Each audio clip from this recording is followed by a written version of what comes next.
Hey, Alex Harper here, ENVD's academic coach, and today we're going to talk about goal setting, specifically using the SMART goal setting method.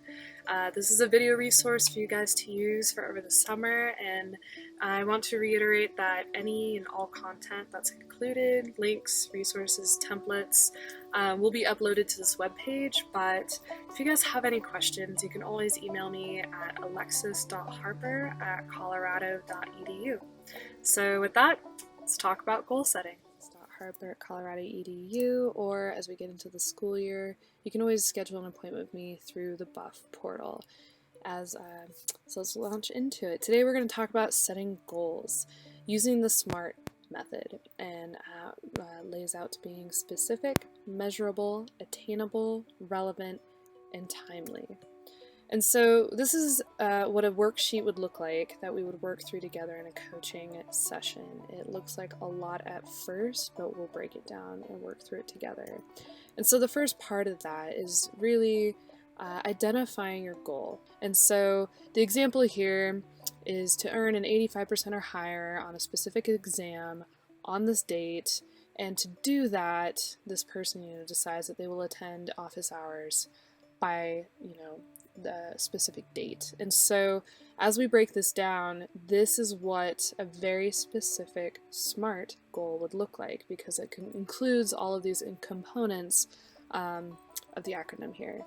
And so after you've identified a goal, which for the example of this presentation, we're going to say you want to earn an 80% in your History of the Built Environment class. And so that is where we would go through step by step.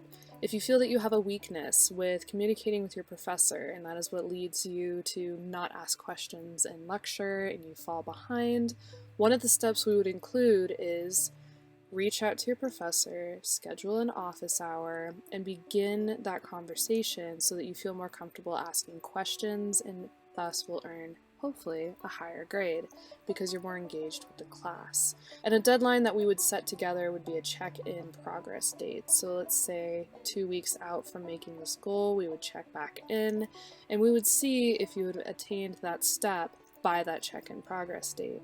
Moving on to step 3, we start to look at the bigger picture here for what resources or support you might need, or what obstacles might be in the way of you achieving that goal. So let's say that you want to get that good grade at the end of the test in your History of the Built Environment class, but you're also working 20 hours a week. That is an obstacle we would identify and learn how to work with, balancing academics with circumstances outside of school. And then we would identify what resources you would need to overcome that obstacle or to obtain that resource, whether that is working with me through coaching or scheduling different office hours to accommodate your work schedule with your professor. And that is when we identify who can help and support you in that process. Looking into step 4, this is when we start to visualize maybe long-term goals. We're not even just looking at achieving a high grade for a specific course, but we're really looking into your 4-year plan, or designing your narrative as a designer, building out your portfolio, applying for graduate school.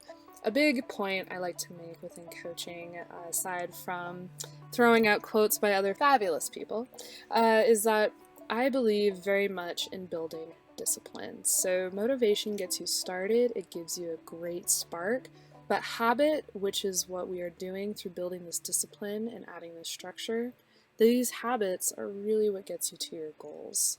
And so with the SMART goal setting, just to recap, it needs to be specific so that you know that you can make attainable steps to get there. It needs to be measurable, so not only can you track your own progress, but you can be held accountable for it. With that, it also needs to be attainable. Looking into whether it is relevant, to achieve this goal given all of these circumstances in the larger picture, and then seeing if it can be timely and done in the time that you would like for it to, which, given that there's plenty of resources and support here in ENVD, I never think that's quite the worry. So with that, that's that. That is how you set some goals.